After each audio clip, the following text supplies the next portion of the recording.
Welcome back. In this video, you'll learn an amazing beginner-friendly header design step by step. Watch till the end for pro tips and clean design tricks. Go to Appearance and open the Menu section to manage your website navigation.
The menu has been successfully added to the website.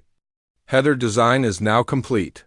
If you enjoyed this video, make sure to like the video and subscribe to the channel.